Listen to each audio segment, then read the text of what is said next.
similar chart. I mean, this is the same chart. If you go above it, just look at exploration budget for the producers here. You can find as well that that's the blue line.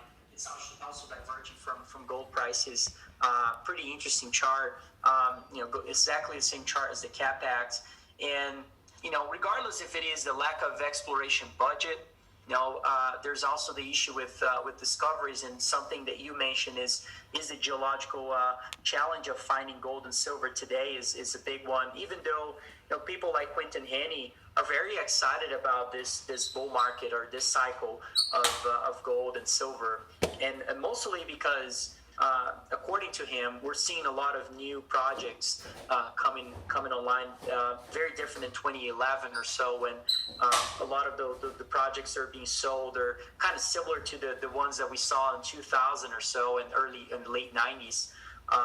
And this time around, we're seeing a lot of new stuff, which a lot of newer, newer professionals in the industry, where it's something that hasn't really refreshed in a long time as well. So a lot of different things to unpack. But another important part is the reserves of a lot of those large gold producers.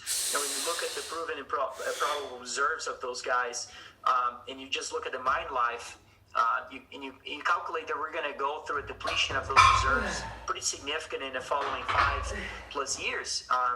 The following years we're not going to see much, but then after that it's going to be a pretty steep curve to the downside. In 2011, those guys are taking a huge amount of leverage at the time, taking a ton of debt, and free cash flow was pretty good. Free cash flow wasn't bad. As you can see here, there was a trend. It was getting better, but look where we are today relative to where we were back then.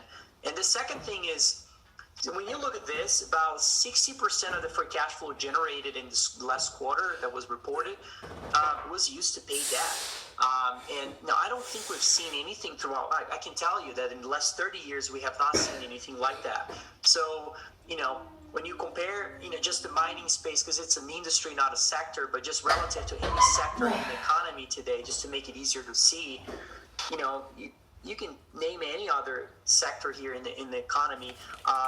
Nothing looks better than the debt to assets ratio than the miners. Understand the difference are much more in depth in the industry, and that's not the case with the majority of people.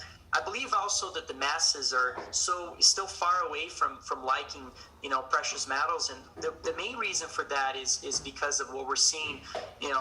There's so many other speculative assets that are near their highs in terms of prices, that I think the masses are always late to the party. Yeah. It's hard to appeal to them something that is cheap, and that's the case with silver. It's so cheap historically that unfortunately I don't think the masses are really seeing this as an opportunity yet. As we get too closer to $50 an ounce, I think we're going to get a lot of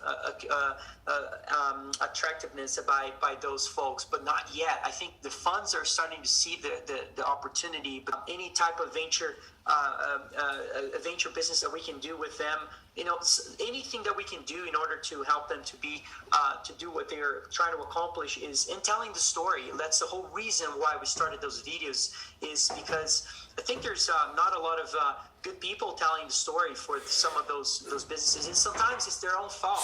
They're not doing a good job at telling their own story.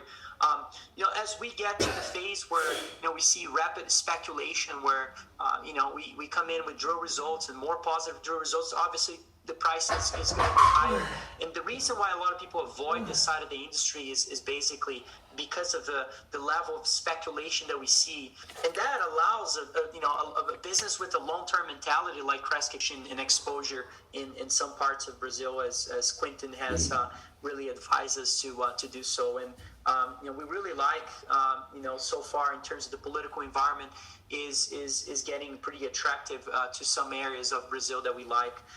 And so much land that has not been explored yet in Brazil. So there's a lot of opportunities, and very cheap opportunities. Those that I was telling you guys that you can buy a sub 15 million, sub 20 million market cap. That's one area where we can find some of those investments is in Brazil.